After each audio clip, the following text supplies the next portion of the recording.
اعوذ باللہ من الشیطان الرجیم بسم اللہ الرحمن الرحیم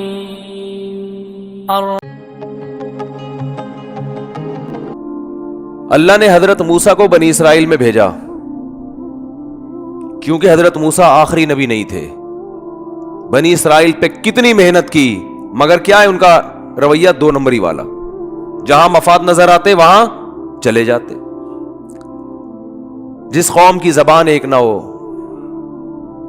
جس قوم کے معاہدے ایک نہ ہو, معاہدے توڑتی ہو, اس قوم میں اللہ آخری نبی کو نہیں بھیج سکتے تھے کہ بھئی اس قوم کو تو میں نے قائد بنانا ہے. دو نمبر قوم جو جھوٹ بولتی ہو, جو بات بات پہ پیندرا بدلتی ہو, اس کو تھوڑی قیادت ملے گی.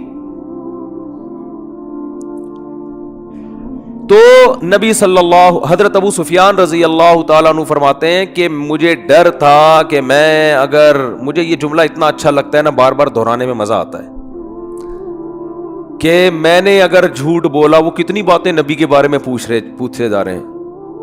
اس نے کہا کہ ان کی باپ دادا میں کوئی بادشاہ گزرا ہے؟ کہا نہیں. اس نے کہا اگر بادشاہ گزرا ہوتا تو میرے ذہن میں آتا کہ اولاد کو بھی سیاست کا شوق ہوتا ہے نا. ابا وزیر اعظم گزرے, صدر گزرے, تو بیٹے کا بھی دل چاہتا ہے یار کچھ کرسی ہمارے پاس بھی ہے. تو ان کے تو صدیوں تک کوئی بادشاہ گزرا ہی نہیں ہے, تو ایک دم سے ان کو کیسے خیال آ گیا. کہا اچھا جو جنگیں ہوتی ہیں ان میں فتح کس کو ہوتی ہے؟ کہا کبھی ان کو کبھی ہمیں, دونوں طرف معاملہ چلتا ہے. تو ایک ایک چیز کا جواب کیا دے رہے ہیں؟ صحیح, کیونکہ کافر ہیں لیکن ڈر ہے کہ میری سرداری چلی جائے گی. لوگ بولیں گے قریشی ہاشمی ہو کے, ہمارا سردار ہو کے, دشمنی اپنی جگہ ہے لیکن جھوٹ تو نہ بولو. تو قرآن نے اہل ایمان کی صفت بیان کی ہے, اور نبی صلی اللہ علیہ وسلم نے فرمایا فلاں گناہ بھی ہو سکتا ہے, فلاں بھی ہو سکتا ہے, لیکن مسلمان جھوٹ نہیں بول سکتا. آپ کہہ سکتے ہیں کہ یار آج تو سارا دن ہم جھوٹ بولتے ہیں اور گورے جھوٹ نہیں بولتے.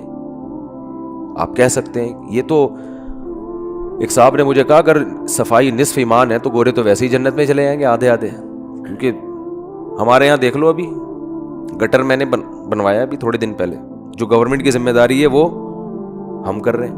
اور جیسے ہی ہم نے وہ کیا ہے تو اوپر سے چاول کا شاپر آیا, نیچے گرا ہوا ہے, پتہ نہیں کس نے پھینکا, کہاں سے آیا.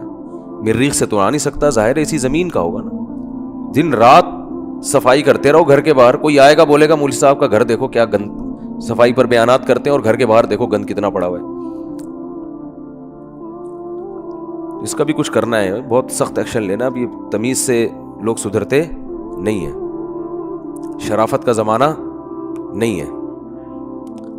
شاپر کبھی پڑا ہوگا چاولوں کا, کون رکھ کے جا رہا ہے, کیا ہو رہا ہے, کبھی پیمپر پڑا ہوا ہوگا. ماسیاں گھروں میں جو کام کرتی ہیں, لوگ ان کو کہتے ہیں نا کہ کچرا پھینک کر آؤ, تو وہ دیکھتے ہیں کہ جو کارنر کا, میرا گھر کارنر کے ساتھ ہی ہے تقریباً, تو وہ کیا کرتی ہے کہ بھائی دیکھا دائیں بائیں کوئی دیکھ تو نہیں رہا, وہاں کچرا رکھے.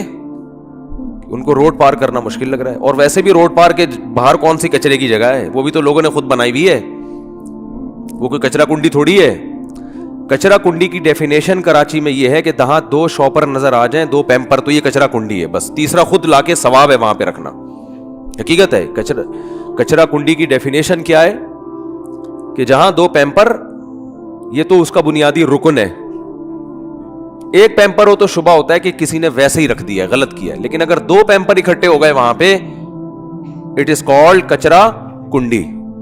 پھر 25-30 ویسے ہی ہو جائیں گے, پھر پورا ڈھیر ویسے ہی بن جائے گا. جیسے بدعتیوں کے ہاں کوئی بھی قبر بنا دو نا اونچی کر کے, ایک جھنڈا لگا دو, تو اب اندر کون ہے کیا ہے اس سے غرض نہیں ہے. ایک صاحب نے مجھے یہاں تک بتایا ایک مزار ہے جس میں گدھا دفن ہے, اور ایک مجاور بیٹھا وہاں پہ ایک جھنڈے لگا کے, اور دنا دن قوالیاں چل رہی ہیں, اور کسی کو نہیں پتا بھائی یہ کوئی دامت برکاتم نہیں ہے, یہ گدھا دفن ہے یہاں پہ.